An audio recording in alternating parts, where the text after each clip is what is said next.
Welcome now to the Imus Morning Program. Doris Goodman, who is a world-renowned presidential historian and a Pulitzer Prize-winning author. She won that for No Ordinary Time, which was a great book. She's written a number of great books. Many of them have been made into movies. She taught at Harvard, and she went to work for Lyndon Johnson back in the day. Please welcome to the program now, Doris Goodman. Good morning, Professor Goodman. Good morning, Don. I'm glad to be with you. How are you? Good. I'm really good. I came back from being at the LBJ Library last week, and it really meant a lot to come full circle to the days when I was in my 20s, and he really began my whole interest in presidential history by spending so many hours with me. Really sad at the end of his life, wondering whether he'd be remembered by history, obviously knowing the war had cut his legacy in two. And then last week to have 4 presidents there finally acknowledging his great civil rights legacy and his domestic achievements. I just felt good being able to still be alive and see that turn in history happen. Tell me again how you went to work, how you wound up going to work. It's such a crazy story. I was chosen as a White House fellow. A great program. Colin Powell was the White House fellow, Wesley Clark, Senator Tim Wirth. We had a big dance at the White House. He did dance with me. He did whisper that he wanted me to be assigned directly to him, but it wasn't to be that simple. For in the months leading up to my selection, I was a graduate student at Harvard and had written an article against him because I was in the anti-war movement. And the article came out in the New Republic shortly after the dance, and the title was How to Remove Lyndon Johnson from Power.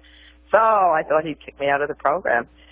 But instead, surprisingly, he said, bring her down here for a year, and if I can't win her over, no one can. So I ended up working for him in the White House and then going to his ranch to help him on his memoirs. That's when I really got to know him, those last years of his life. So he's the first president, obviously, I ever got to know. We spent hours talking together, and I guess from then on, I wanted to look at my president somewhat empathetically. Not that I changed my mind about the war, but I certainly did about him.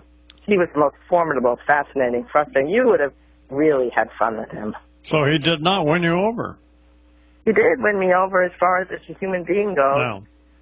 No question. I mean, I felt that he had a certain kind of genius for what he was able to do with the Congress. I mean, he knew he would call them up, at 6 in the morning, at 12 in the afternoon. He even called a senator up one time in the middle of the civil rights thing at 2 at night, and he said, hope I didn't wake you up. And the senator said, no, I was just lying here hoping my president would call, looking at the ceiling.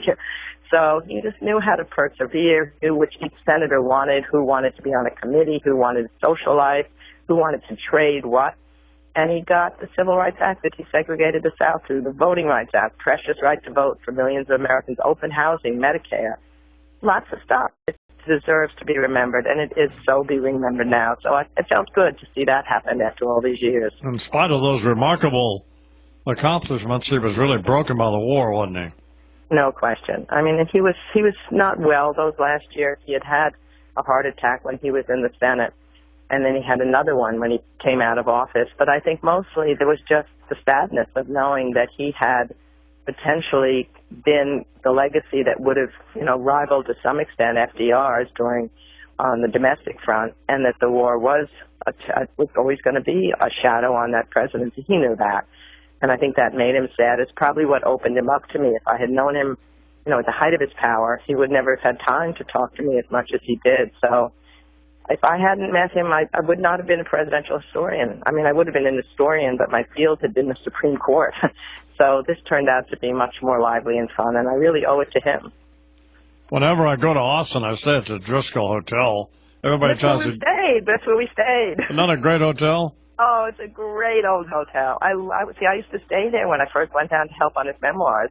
And then in those days, Austin was so much smaller. You got your luggage outside at the airport. It was one of those Horn and Hardot places I used to eat. But the Driscoll was it, and we stayed there again last week. Everybody tries to talk me into staying at the Four Seasons over there by that lake or whatever the hell it is, but I have no interest in that. I'm sure it's a nice hotel, But the Driscoll has history. It has, and I love it. The bar is fun there, and, there's a couple different places you can go. Yeah, no, it's great.